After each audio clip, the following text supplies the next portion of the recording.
कोकणातील प्रत्येक अपडेट जाणून घेण्यासाठी आजच माझे कोकणच्या सोशल मीडिया प्लॅटफॉर्मला लाईक, फॉलो आणि सबस्क्राइब करा।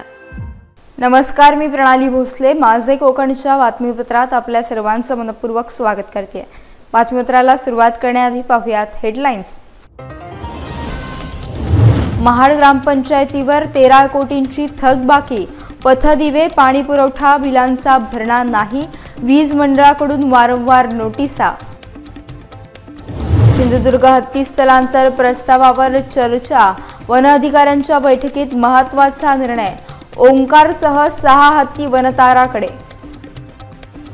शेतकऱ्यांसाठी बळीराजा योजना, खेड तालुक्यातील चाकाळे गावात रस्त्यांची मोजणी, ग्रामस्थ आणि अधिकाऱ्यांचे सहकार्य। आणि पेडमध्ये आशा सेविकांसाठी निसर्गोपचार शिबिर, 130 आशा सेविकांचा सहभाग, शारीरिक आणि मानसिक आरोग्यावर देण्यात आला भर। पाहुयात सविस्तर वृत्त। रायगड जिल्ह्यातील महाड तालुक्यातून एक गंभीर आर्थिक समस्या समोर आली आहे। तालुक्यातील तब्बल 134 ग्रामपंचायतींवर वीज बिलांची प्रचंड थकबाकी आहे।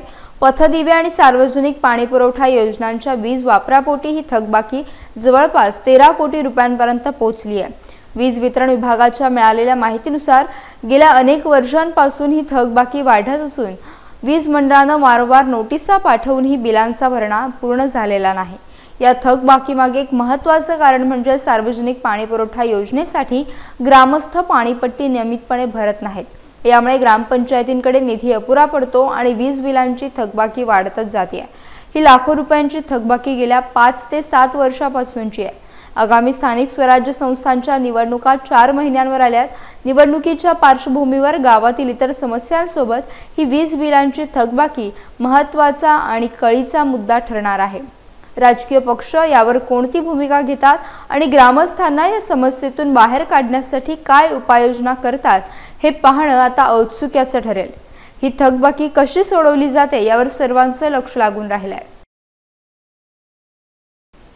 गोव्यात समाजसेवक आणि माहिती अधिकार कार्यकर्त्यांनी सरकारविरोधात जोरदार आंदोलन छेडलं। पणजीतील आझाद मैदानावर मोठ्या संख्येने कार्यकर्ते आणि नागरिक एकवटले होते।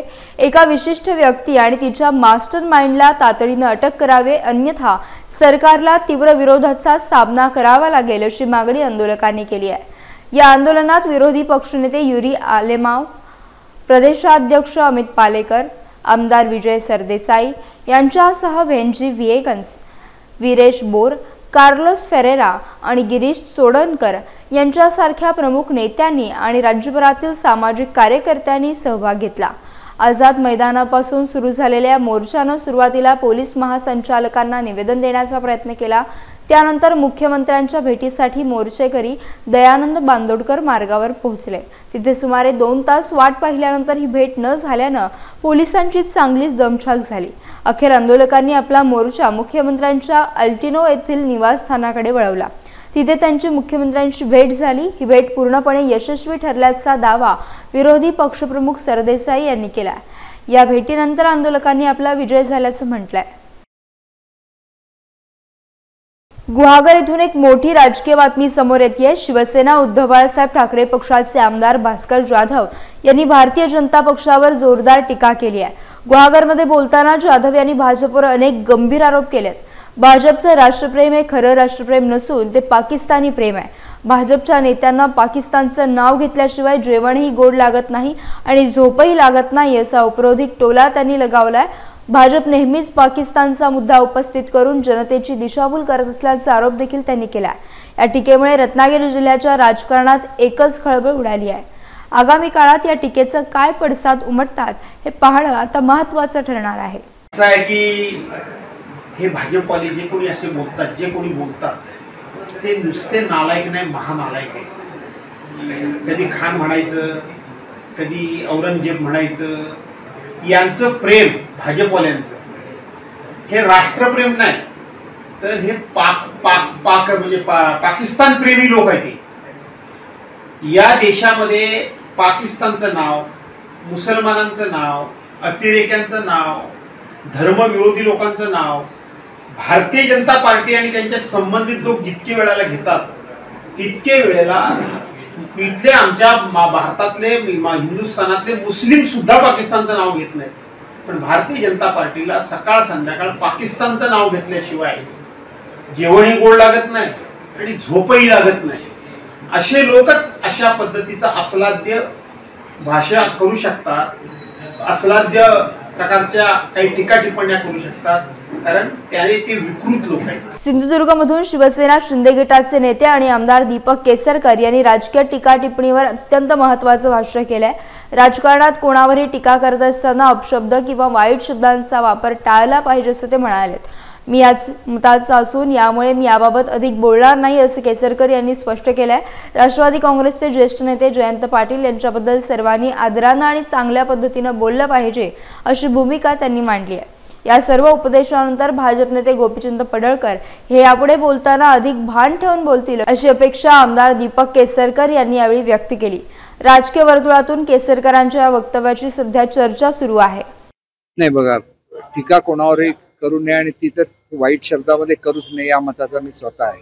त्याच्यामुळे याच्याबाबत मी अधिक काही बोलणार नाही. परंतु जयंत पाटील साहेब मोठे नेते आहेत, एका पक्षाचे ते अध्यक्ष सुद्धा होते आणि त्याच्यामुळे त्यांच्याबद्दल सर्वांनीच चांगल्या पद्धतीने बोललं पाहिजे असं मला स्वतःला वाटतं. नाही, मुख्यमंत्री साहेब हे तर त्या पक्षाचे नेतेच आहेत भाजपचे, आणि त्याच्यामुळे ते ज्या वेळेला सांगतात त्यावेळेला ते बंधन त्यांच्या सर्वच कार्यकर्त्यांवर आहे, हे निश्चितपणे आहे. त्याच्यामुळे पडळकर साहेब सुद्धा पुढच्या काळामध्ये बोलताना हे भान ठेवतील एवढीच आपण अपेक्षा करूया. मुंबई अहमदाबाद बुलेट ट्रेन प्रकल्पाच्या बाबत एक महत्त्वपूर्ण घडामोड समोर आली आहे. केंद्रीय रेल्वे मंत्री अश्विनी वैष्णव यांनी नवी मुंबईतील घणसोली येथे बुलेट ट्रेन प्रकल्पाच्या कामाची प्रत्यक्ष पाहणी केली आहे. या प्रकल्पाच्या 21 किलोमीटर लांबीच्या बोगद्याचं काम सध्या वेगात सुरू आहे. केंद्रीय मंत्र्यांनी स्वतः या बोगद्याची पाहणी करून प्रगतीचा आढावा घेतलाय. हा बोगदा बुलेट ट्रेन प्रकल्पाचा एक महत्त्वाचा आणि आव्हानात्मक भाग मानला जातोय. या पाहणी दौऱ्यामुळे बुलेट ट्रेन प्रकल्पाला अधिक गती मिळत असल्याचं स्पष्ट झालंय. मुंबई आणि अहमदाबाद दरम्यान वेगवान वाहतूक सेवा उपलब्ध करून देणारा हा प्रकल्प देशाच्या विकासात मैलाचा दगड ठरणार आहे.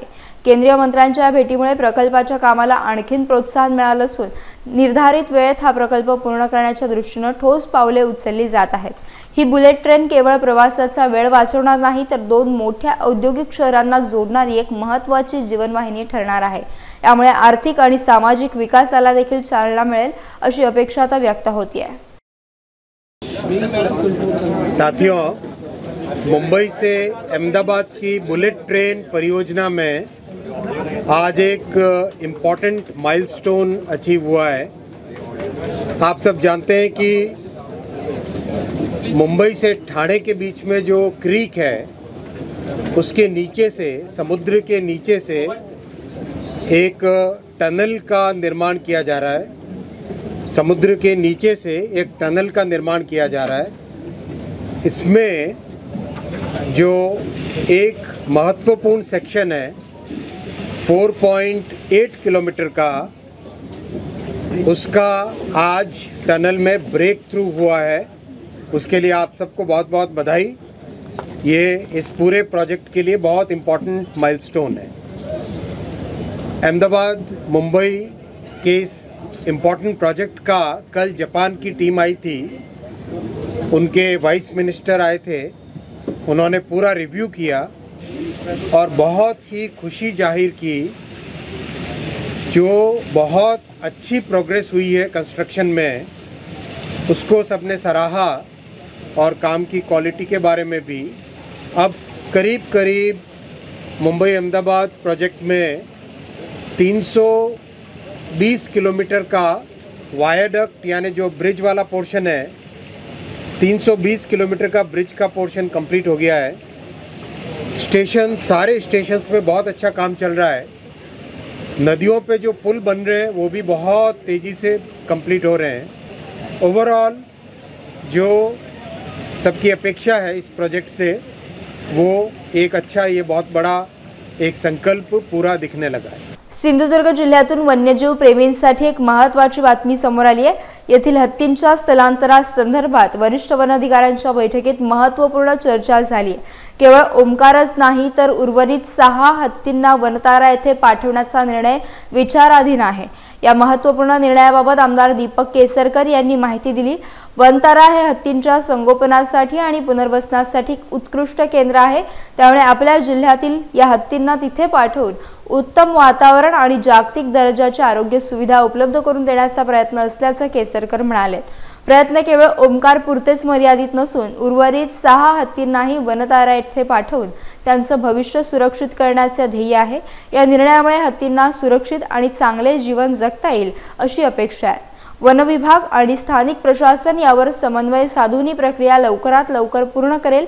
हत्तींच्या सुरक्षिततेसाठी आणि कल्याणासाठी उचललेले हे महत्त्वाचे पाऊल आहे। सिंधुदुर्ग जिल्ह्यातील वन्यजीव प्रेमींकडून या निर्णयाचं मोठ्या उत्साहाने स्वागत होत आहे। या संदर्भात माझी मीटिंग 2 दिवसापूर्वीच वनमंत्र्यांच्या बरोबर होती। काही कारणामुळे ती येत्या आठवड्यामध्ये होणार आहे। त्यांनी आम्हाला सांगितलेलं आहे की वनतारा जो प्रकल्प आहे त्याच्यामध्ये सर्व हत्ती, केवळ ओंकार नाही तर सर्वच हत्तींना तिथं पाठवण्यात येईल। जेव्हा आमची मीटिंग होईल त्यावेळेला या गोष्टींवर मी भर देईन आणि आता सुप्रीम कोर्टाने सुद्धा मान्य केलेलं आहे की चांगली काळजी ही प्राण्यांची त्या ठिकाणी घेतली जाते। तर त्याच्यामुळे हे हत्ती तिथे गेले तर त्यांची चांगली काळजी घेतली जाईल आणि शेतकऱ्यांचं आज जे नुकसान होईल ते पुढच्या काळामध्ये टळू शकेल। त्याच्यामुळे तो एक चांगला मार्ग उपलब्ध आहे आणि त्या मार्गाचा अवलंब व्हावा अशी माझी मागणी आहे। महाराष्ट्र शासनाच्या बळीराजा शेत पाणंदर रस्ते योजनेमुळे राज्यातील शेतकऱ्यांना मोठा दिलासा मिळणार आहे। शेतातून रस्ता योजनेअंतर्गत आता शेतकऱ्यांचे अरुंद रस्ते 12 फूट रुंद केले जात आहेत, ज्यामुळे आधुनिक कृषी अवजारे शेतात नेणे आणि आपला शेतीमाल बाजारात पोहोचवणे अत्यंत सोपे होईल, ज्यामुळे शेतकऱ्यांचा वेळ आणि पैसा दोन्ही वाचेल। याच योजनेच्या कामासाठी खेड तालुक्यातील साकाळे गावात नुकतीच जमिनीची मोजणी करण्यात आली। भूमी अभिलेख अधिकारी माधव वामोले यांच्या मार्गदर्शनाखाली ही मोजणी प्रक्रिया पार पडली। यावेळी सरपंच श्रद्धा भिलारे, पोलीस पाटील विकास वाडकर, तंटामुक्ती अध्यक्ष सखाराम आमरे, गाव तलाठी नागेश पवार, मंडळ अधिकारी भोसले आणि तहसीलदार सुधीर सोनावणे यांच्यासह अनेक महत्त्वाचे अधिकारी आणि स्थानिक प्रतिनिधी उपस्थित होते। विशेष म्हणजे भर पावसातही ग्रामस्थ आणि जमीन मालकांनी या मोजणीला पूर्ण सहकार्य केलं। ग्रामपंचायत कर्मचारी सुरेंद्र चव्हाण यांनीही या कामाला मोलाची मदत केली। या योजनेमुळे शेतकरी बांधवांना त्यांच्या शेतापर्यंत पोहोचणे अधिक सुलभ होईल आणि ग्रामीण विकासाला गती मिळेल अशी अपेक्षा व्यक्त होतीये। खासदार सुनील तटकरे यांना लंडनमध्ये मिळालेल्या भारतभूषण पुरस्कारानंतर कर्जतमध्ये त्यांचा आणि त्यांच्या पत्नीचा भव्य नागरी सत्कार सोहळा आयोजित करण्यात आला आहे। अजितदादांच्या राष्ट्रवादी काँग्रेस पक्षाकडून हा सोहळा मोठ्या उत्साहात पार पडणार आहे। मागील आठवड्यात लंडन येथे पार पडलेल्या लोकमत ग्लोबल इकॉनॉमिक कॉन्व्हेन्शन यामध्ये खासदार सुनील तटकरे यांना भारतभूषण या प्रतिष्ठेच्या पुरस्काराने सन्मानित करण्यात आलं होतं। या सन्मानानंतर स्वदेशी परतलेल्या तटकरे यांच्यावर अभिनंदनाचा वर्षाव होतोय। या सोहळ्यात खासदार सुनील तटकरे यांच्यासोबत त्यांच्या पत्नी वरदा सुनील तटकरे यांचीही उपस्थिती होती आणि त्यांचाही विशेष गौरव करण्यात येणार आहे। रायगडचे जिल्हाध्यक्ष सुधाकर घारे यांनी या कार्यक्रमाची जय्यत तयारी केली आहे। या भव्य सोहळ्याला राष्ट्रवादी काँग्रेसचे ज्येष्ठ नेते प्रफुल्ल पटेल, धनंजय मुंडे, हसन मुश्रीफ, अदिती तटकरे, रुपाली चाकणकर यांच्यासह अनेक महत्त्वाचे नेते उपस्थित राहणार आहेत। कर्जतमध्ये या कार्यक्रमासाठी जोरदार तयारी सुरू झाली असून मोठा जनसमुदाय उपस्थित राहण्याची शक्यता आहे। पेण तालुक्यातील आशा किरण पानेर शाळेत आशा सेविकांसाठी नॅचरोपॅथी आरोग्य शिबिराचे आयोजन करण्यात आलं होतं। हेल्थ प्रमोशन ट्रस्टने राष्ट्रीय निसर्गोपचार संस्था पुणे यांच्या सहकार्याने हे शिबिर यशस्वी केलं।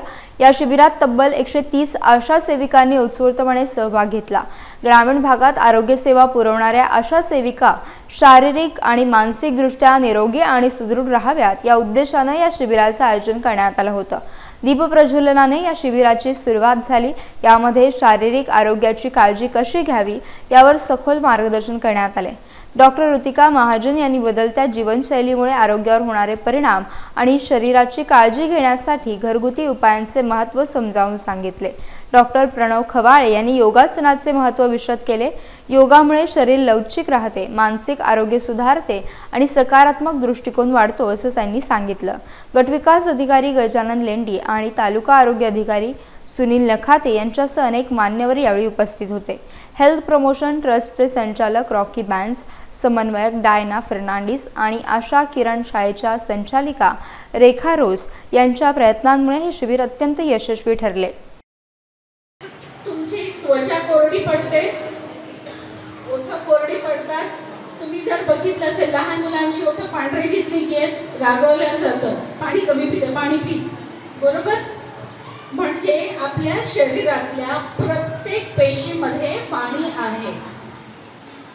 बीपी वाढलं तर तुम्ही बऱ्याच जणांचं बघितलं असेल की ज्यांना बीपीचा त्रास आहे त्यांच्या पायाला सूज येते आणि मग तुम्ही असं दाबलं की त्याला गड्डा पडतो. काय म्हणतो आपण? पाणी भरलं. पण हे पाणी कुठे आहे दिसतं का आपल्याला? सुई टोचले तर पाणी निघायला हवं, बरोबर? ते दिसतं का? ते दिसत नाही. का? तर आपल्या पेशींमधलं पाणी वाटलेलं असतं, बरोबर? तर हे झालं पाणी. त्याच्यानंतर तिसरं तत्व काय आहे? पृथ्वी, आप, तेज. ठीक आहे. तेज म्हणजे काय? जे मी तुम्हाला आता सांगितलं. तेज म्हणजे काय? तुमच्या शरीरातलं तेज वाढलं तर काय होतं? उष्णता, शरीराची उष्णता, बरोबर? शरीराची उष्णता हे तेज आहे. जठराग्नी जी तुम्हाला भूक देते ते तेज आहे. सायंटिफिकली बोललं गेलं तर आपल्या शरीरामध्ये ऍसिड सिक्रेशन असतं, ऍसिड बनतं जे पचन क्रियेला मदत करतं, ते तेज आहे. यासह बातमीपत्रात वेळ झाली. इथेच थांबण्याची भेटूयात नवीन बातमीपत्रासह. तोपर्यंत तुम्ही कुठेही जाऊ नका. पाहत रहा फक्त माझे कोकण.